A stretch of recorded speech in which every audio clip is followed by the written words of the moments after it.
Hey crew, it's Bit, and I'm back with another reaction video. There was no way that I wasn't doing this one. If you don't know the story behind this, this was a song that Ren wrote for his friend who committed the act of self-ending, and we're going to explore the song, but it's definitely going to give us something to talk about too. And while we always love to have Ren on, we like to talk too. But let's dig in. See what's up. I can't even say the name.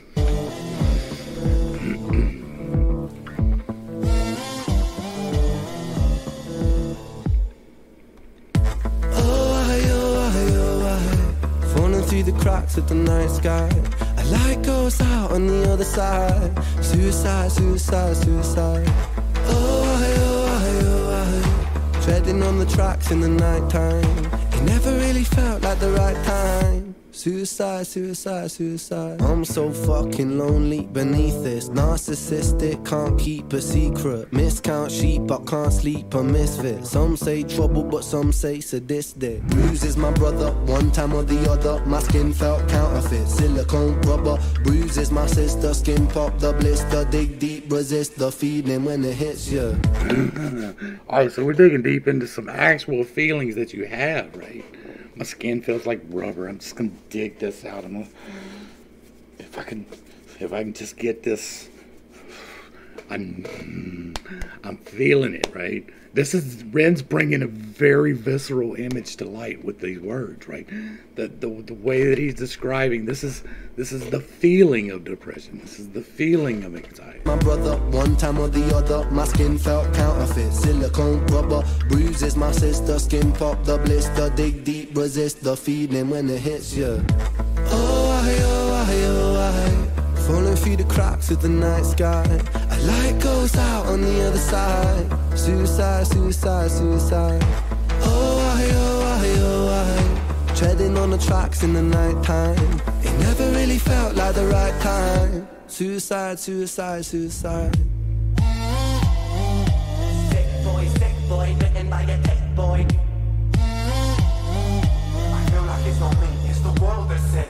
I'm so fucking washed up and seasick. Masochistic kid with a split lip. 6 feet deep, I can't eat, I'm nervous. Won't stay down cause my body purges. Useless my mother, can't keep in my supper. Skin so pale cause my cheeks leak colour. Truth is my father, you choose your karma. Draw for the sword, then drive through the armour. You choose your karma. Draw for the sword and then, yes indeed. Falling through the cracks of the night sky, a light goes out on the other side. Suicide, suicide, suicide. Treading on the tracks in the night time. It never really felt like the right time. Suicide, suicide, suicide. Alright, so there's not a whole lot for me to, like, I don't want to just stop it and just pontificate, right? Like, we just have discussions about the things that are brought up, and a lot of this is very Ren specific stuff that, like, he's expressing how he feels to us, and by doing so he's showing that it is okay to do that, right? He's showing that he has anxiety. He doesn't feel good in his skin.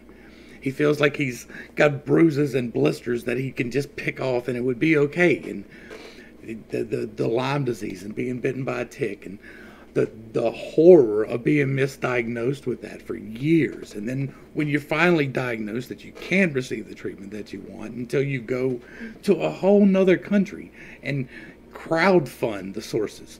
And I understand it, he's telling his story to us, and there's not a whole lot for me to talk about right now. If you're here just to watch the uninterrupted video, you're in the wrong spot. You should click the link down below, because I have to stop it. Like, we have to talk about things, but there's just not a whole lot to talk about. The visuals are great. The music is great. He put it together a really, really well done song, because it's dealing with an incredibly deep topic, but it's keeping it kind of mid-level in the energy, right? It's not pushing it too high so where it feels over the top, and it's not dragging it down to where it just feels oppressive.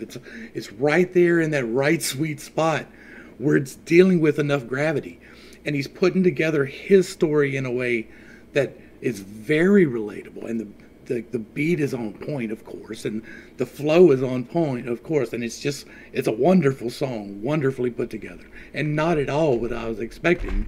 Dealing with the topic, right? It's still dealing with it. It's still talking about it, but not in the way that I was expecting. Suicide, suicide, suicide. Suicide, suicide, suicide. Suicide, suicide, suicide. Suicide, suicide, suicide. All right, so flow switch time. Here we go. It's hard to take off from the ground when your wings are cut. Your stomach burns when you're drinking from an empty cup. You know the entire ocean came from my tear ducts. I see the world through Fibonacci sequences and double Dutch.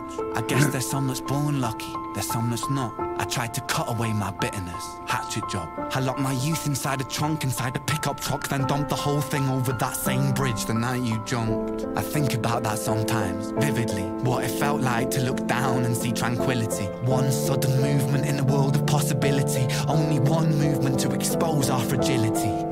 I fucking miss you, and I miss myself. I miss thinking we were indestructible as well. I miss chilling by the pier cave and kicking back with Callum, Hugo, Sega, Justin, Stevie and the fucking lads. I miss missing that. I numb myself to close the gap. I never even call them up. The distance is my plaster cast. The truth is that the day you jumped, my childhood jumped too. But I still can't find that anger. All I find is missing you, man, I miss you.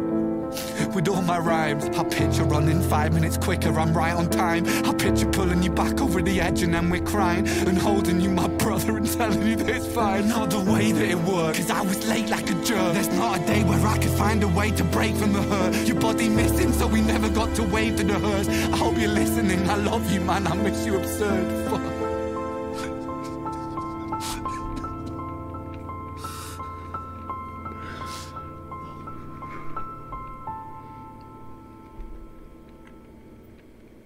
All right, that was great. That was great. I love it. I love it. I love it. And y'all make sure y'all get back over to Ren's page and give some love. Right. This is a true story. Right. The ending for sure. Like all of it, I'm sure, but the ending for sure. He's revealed to us through his post about how his friend revealed to him that he was going through some stuff. And like when you're a kid, man, you don't know how to deal with that. You don't. If somebody drops something that heavy on you, you don't know what to do with that. Like, I wish I didn't exist. Like, what? I've been on the other side of that, right? Because if you don't know my story, here it is. I am a survivor. I am the semicolon. I am that guy. Because when I was 15, I ate a shotgun. I put a 12 gauge in my mouth and I pulled the trigger 3 separate times. Now, it was completely stupid, beyond the normal level of stupid, because I did it because I thought that's what needed to be done, because I was sad about a girl. Not necessarily because I wanted to end my existence, but because I thought that that was an okay thing to do because I was sad about a girl. And that is remarkably dumb. Like, I was remarkably dumb, and I was extremely lucky that God, I believe, saved me from that, because I didn't pull the trigger 3 times on the same shell. And for 3 times, I was okay. And then later, I did get sad. Right? I did get to the point where I was like, you know what? I just don't want to be here anymore. Like, there does not seem to be a light on the other side of this. It does not seem to me like there is going to be an out from this existence that is going to be okay. I got in that place, and I ate 2 bottles of pills, and I didn't tell a damn soul.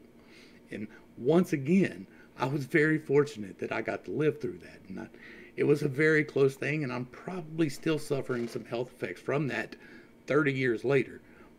But I did it. So when I talk about it, I'm not talking out of my ass. I'm not just pulling some stats. I'm not just talking about something somebody else had happened to them. I did it. Like, I pulled the trigger. I took the pills. I didn't tell nobody. I was just trying to go home. And I thought that that was the right thing to do, but it was not, and it never is. And you should never count on being saved from that. If you reach out to somebody and they don't know how to react to that, that is not their fault. Because we as a society do not equip people with that. Like, even today, as much information, as much knowledge as I have, because I spend an awful lot of time thinking and talking about these things, it would still be difficult for me if somebody came up and was like, man, I just feel like ending it. We would sit and talk. Like, I'm not letting you leave. And we're going to sit there and we're going to talk. But I can't say that 6 months ago or a year ago that I was in the same place with that. And it was, to me, just as important then as it is now. But I've learned so much more now, and I'm better equipped now to deal with it, to talk to people about purposes and why and what's and all of those things than I was then. And God knows more than Ren was when he was a child, because you're still a child until you're like 25 years old. I don't care what anybody says. Yes, you can vote. Yes, you can join the military. Yes, you should be able to drink everywhere. But you're not done developing until you're 25. You don't even understand what you want out of life by then. For most people. Some people catch it early, but most people don't. Most people don't even know what they want until they hit 25 years old. And so you're not equipped as a child to help your friend in that manner. So if somebody comes to you with that, you should talk to someone else. You should be like, hey, how do I handle this situation? And you should do it as quick as possible. But in the now, if you're hit in the situation and somebody comes to you and is like, man, I just don't see a way out, then you need to just sit with them and figure out what's hurting them. Right? Something is hurting. And sometimes that is something we can fix, and sometimes it is not. But even if it's not, that just means that we have to figure out something else, right? If it's like, I know a guy who wanted to kill himself because he was short. And that's terrible, right? That's an immutable characteristic there. That is something you cannot change about yourself. But you can change your acceptance of that about yourself. And it is not easy. It's not the best thing, right? You should not have to be judged because you're short and you're a man. But that is life. But there can be value outside of that. And not everybody looks at that in the same way. And the important part to remember out of that is that everybody is uniquely gifted with something. And if you're short, then maybe you have a compassion for other short people, right? And I'm just using short as a byline because that is one of the silliest, besides my own, reasons that I've ever known. It cannot be easy to be a short man. It can't. But it is never worth going home about. And I don't want to be hammering on anybody in particular. I just want to impart the importance to take the time to talk. Like, it's a lot for a young person. It is a lot for an old person, but it is definitely a lot for a young person who doesn't even understand their own life to be hit with somebody else telling you what they want to end theirs. Like, I didn't tell nobody. Like, when I did it, I didn't tell nobody. Nobody knew about it for years afterwards. And so, I mean, I'm an unusual in that manner. I didn't reach out to nobody. I didn't try to get no help. I didn't try none of that. I just did it. Don't be that person. If you're in a dark spot, if you're in a spot where you don't see the light out, there is help. I will try to help. I have a whole playlist trying to help. A lot of it has to do with your mindset, and that is a hard thing to hear, but it is a true thing that you need to hear. And so, if you do want to help work on yourself, I have a playlist dedicated to that. I'm going to go ahead and wrap this up before I drag on too much longer, because I've already extended this way past. There wasn't a whole lot for me to talk about in the song, because it was so well done. Ren, this was absolutely an amazing song. I love every single time that I see somebody bring in awareness to mental illness, somebody talking about the depression or anxiety or suicide or any of these issues. The more light we can shine on, the less it happens. And so I am always grateful for that. But for it to be done so well is a blessing on top of that. So Ren, thank you very much for this. This was great music, and it is greatly appreciated. To the crew, thanks for hanging out. I appreciate every single minute that you are here with me, and I am praying for you every single day. Until next time, I love you. You're perfect, whole, and complete just the way that you are. This has been pittstake. Peace.